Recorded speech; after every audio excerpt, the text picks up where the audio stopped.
গতকাল ঠিক এই সময় আপনাদের দেখিয়েছিলাম তৃণমূলের বিজয় উল্লাস থেকে ছোড়া বোমায় মৃত্যু হয়েছিল 9 বছরের তামান্না খাতুনের, 9 বছরের ক্লাস 4-এর ছাত্রী। আজ মাত্র কিছুক্ষণ আগে তার দেহ এসে পৌঁছেছে কালীগঞ্জে, সেই বাড়ির সামনে। পোস্টমর্টমের পর, ময়না তদন্তের পর দেহ এসে পৌঁছেছে। আমি সরাসরি আপনাদের সেখানে নিয়ে যাব। অর্ণব মুখোপাধ্যায় আমাদের প্রতিনিধি রয়েছেন। আমি গতকাল থেকেও দেখাচ্ছিলাম দর্শকদের। অর্ণব, আজও তুমি যখন কথা বলছিলে, মৃতার মা কান্নায় ভেঙে পড়ছেন, বুক ফাটা কান্না তামান্নার বাবার। এখন যখন দেহ এসে পৌঁছেছে, আমি দেখতে পাচ্ছি যে গোটা গ্রাম কার্যত শোকে পাথর হয়ে গিয়েছে। একবার দেখাও ছবিটা।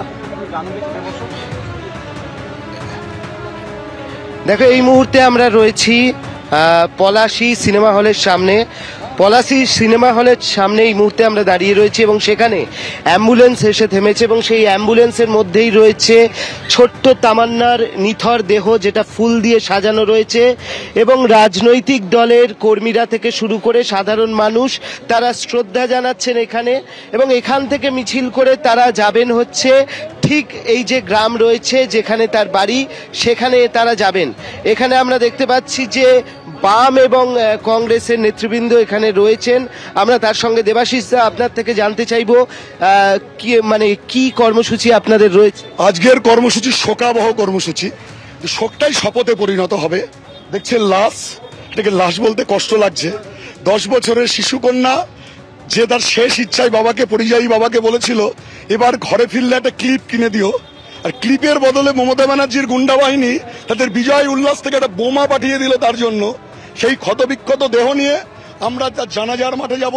সেখানে দাঁড়িয়ে আমরা কবরের মাটিতে শপথ নেব, যতদিন না পর্যন্ত এই ওর খুনি এবং তার মদতদাতা তৃণমূল কংগ্রেসকে বাংলা ছাড়া করতে পারবো, ততদিন সিপিআইএম, বামপন্থী, গণতান্ত্রিক শক্তি, ধর্মনিরপেক্ষ শক্তির এই যে লড়াই, এই লড়াই আমরা 1 ইঞ্চি মাটি ছাড়বো না। জল্লাদের উল্লাস মঞ্চ হতে দেব না। আমরা দেখতে পাচ্ছি যে সেই তার ছোট্ট নিথর দেহ এদিকে প্লাস্টিকে মোড়ানো অবস্থায় রয়েছে।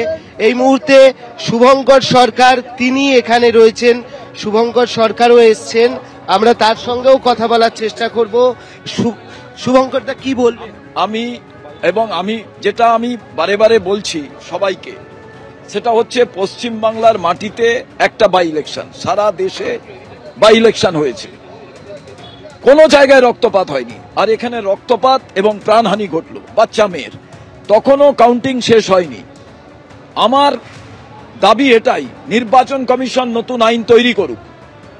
মহামান্য সুপ্রিম কোর্ট থেকে হাইকোর্ট প্রত্যেকে ভাবুন যে এই রকম অবস্থায় এই রকম প্রার্থীর যিনি জেতার সার্টিফিকেট পেলেন তার সার্টিফিকেট রদ করা হোক, ক্যান্সেল করা হোক।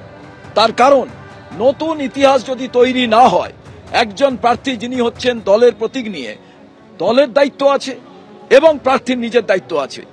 এই রকম দায়িত্ব জ্ঞানহীন যদি ঘটনা ঘটতে থাকে, এটাই যদি টেলার হয়, তাহলে পিকচার সারা রাজ্যের কোথায়? পুলিশি তদন্তে আপনারা খুশি? পুলিশ একদম নয়। এই এসপি কে আমি জানি, কালকে ওর বয়ান আপনারা লিপিবদ্ধ করুন। দুটো জিনিস, ব্লক তৃণমূলের সভাপতি তিনি যে হুমকি দিচ্ছিলেন তার ভিডিও আছে। এসপি কালকে বলছেন স্পিনটার লেগে গেছে, পারিবারিক বিবাদ কিনা এসব। তিনি আগে ইনভেস্টিগেশনের আগে কথা বলছেন কি করে? তার কারণ মোটিভেটেড। আমরা মনে করি এই কালকে নির্বাচন কমিশনকে বলেছি, আপনার আওতায় এসপি, ইমিডিয়েট এসপি কে ক্লোজ করা হোক, এখানকার থানার আধিকারিক তাকেও ক্লোজ করা হোক। আমরা সুপ্রিম কোর্টের যে সিটিং জাজ তাকে দিয়ে আমরা এনকোয়ারি চাই, আর 25 লক্ষ টাকা এই পরিবারকে ইমিডিয়েটলি নির্বাচন কমিশনের পক্ষ থেকে ক্ষতিপূরণ দিতে হবে। এটাই আমরা শুভঙ্কর সরকারের সঙ্গে কথা বললাম এবং এই মুহূর্তে যেটা লেখা রয়েছে যে এই যে মিছিল শুরু হচ্ছে তাতে লেখা রয়েছে এই জল্লাদের উল্লাস মঞ্চ কালীগঞ্জকে হতে দেওয়া যাবে না।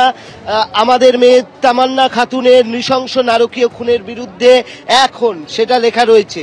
এই জল্লাদের উল্লাস মঞ্চ সেটা লেখা রয়েছে এবং সেই রেখেই কিন্তু বাম কংগ্রেস সবাই একজোটে মিছিল করে এখন এগিয়ে যাবেন হচ্ছে তামান্নার যে গ্রামের উদ্দেশ্যে, সেখানে তার যা সমস্ত কাজ রয়েছে সেই সমস্ত সম্পন্ন হবে। ধন্যবাদ অর্ণব তোমাকে।